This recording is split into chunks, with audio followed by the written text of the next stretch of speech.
menuju kepada Bang Refli. Bang Refli, surat usulan pemakzulan Wapres Gibran sudah sebulan lebih nih ada di DPR. Sampai sekarang nampaknya mandek belum dibahas. Pertanyaannya, apakah Anda masih yakin upaya memakzulkan Wapres Gibran masih bisa didorong melalui surat usulan pemakzulan? Ini bukan soal yakin tidak ya, tapi kita bicara tentang sebuah prosedur ketatanegaraan, politik dan hukum. Secara hukum kan kita tahu bahwa ada 3 pintu besar ya kategorisnya. Kemudian ada 6 hal yang menurut saya bisa menyebabkan Gibran dimakzulkan. Apa aja itu? Salah satunya adalah kalau misalnya putusan MK yang menyebabkan dia bisa dicalonkan itu ditemukan di kemudian hari itu hasil kolusi, dan saya kira harus ada ijtihad ketatanegaraannya kan, dan dia mendapatkan manfaat dari sebuah kolusi seperti itu, saya kira bisa saja itu bermuara pada pintu pemakzulan. Walaupun dia penerima manfaat saja misalnya ya.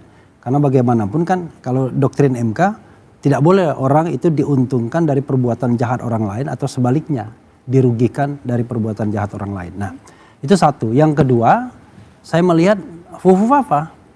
Kalau Fufu Fafa itu saya sendiri firm itu punyanya Gibran Rakabuming Raka. Bukan soal kontennya saja. Kontennya kan kasar sekali.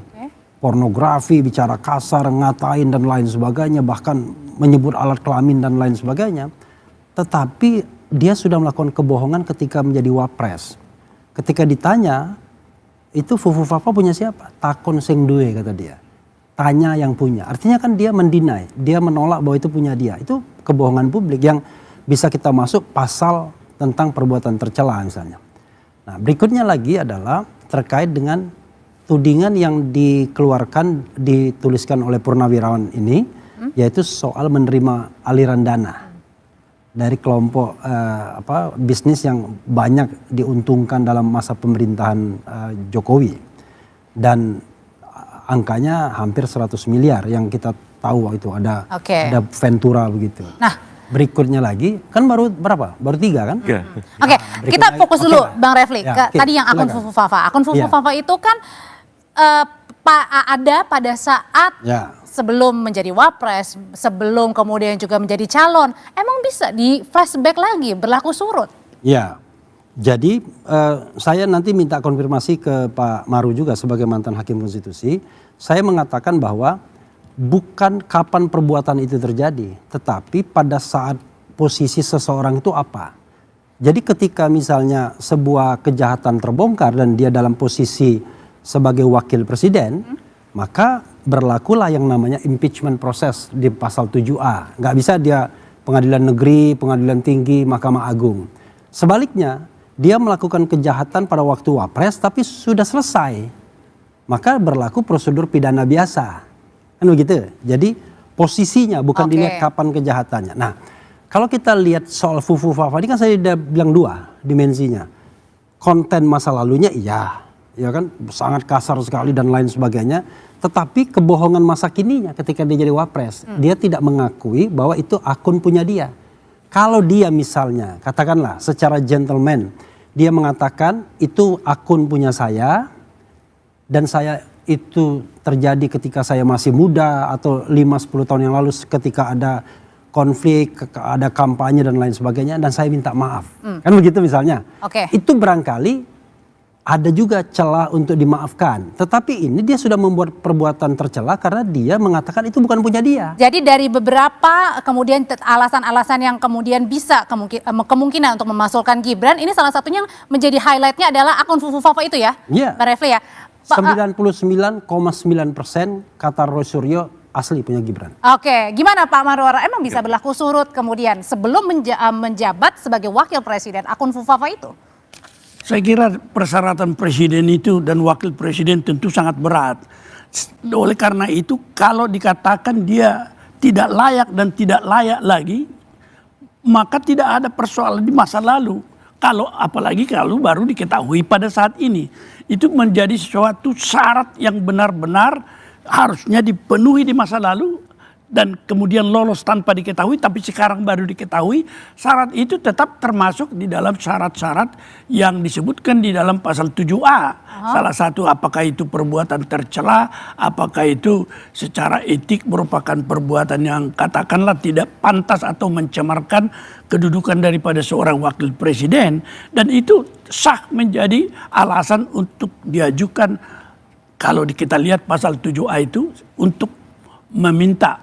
Tentu kalau ini usul itu daripada rakyat melalui purnawirawan, tentunya sebagai pemegang kedaulatan, rakyat yang purnawirawan itu akan terikat, mereka akan mengikat wakilnya di DPR. Artinya ini menjadi pintu masuk? Ya, pintu masuknya sudah jelas. Bisa? Bisa. Oke, kalau gitu pertanyaan selanjutnya Bang Nurdin, kalau misalnya tadi ada celah-celah untuk menjadi pintu masuk, salah satunya tadi akun Fufufafa dan lain sebagainya, kalau gitu kenapa nggak dibahas aja dulu di DPR Bang Nurdin? Posisinya Pak Pro di sana itu. Nah, di sini. Biar Salah 3-1 nggak apa-apa. Jangan-jangan empatnya pro impeachment semua ini jangan-jangan. Jadi Kenapa gini, tuh, Bang Nurdin? apa yang dikatakan Bung Refli dengan beliau itu, kalau itu bisa dibuktikan, maka itu betul titik masuk. Pertanyaannya adalah, pasal 7A, udah 45, beliau ahli tata negara, saya bukan ahli tata negara. Bunyinya begini, Presiden dan Wakil Presiden dapat diberhentikan dalam masa jabatannya oleh MPR atas usul DPR apabila terbukti melakukan tindak pidana, ya, korupsi, penipuan, dan tindak pidana berat tidak tercela. Persoalannya apakah poin-poin perbuatan ini itu sudah dibuktikan? Kalau ini sudah dibuktikan baru bisa dikatakan bahwa dia melanggar itu. Nah, sampai saat ini menurut saya belum ada lembaga yang membuktikan itu, bahwa dia yang lalu Kita dia potong dulu perbuatan sebentar. tercela. Ya. Ini justru tugas DPR itu, kalau sudah ada usul dari rakyat, mereka terikat karena mereka adalah wakil dari rakyat, Pak, memenuhi ini sekarang aspirasi, usul, dan itu ada prosesnya di mahkamah, di DPR. Usul yang ada usul sekarang ini kan yang kita tahu, yang saya tahu ya, itu baru dari Purnawirawan, gitu ya. Nah, di situ ada dua catatan kritis saya. Yang pertama, dianggap bahwa dia cacat konstitusional dengan mengacu pada putusan Mahkamah Konstitusi.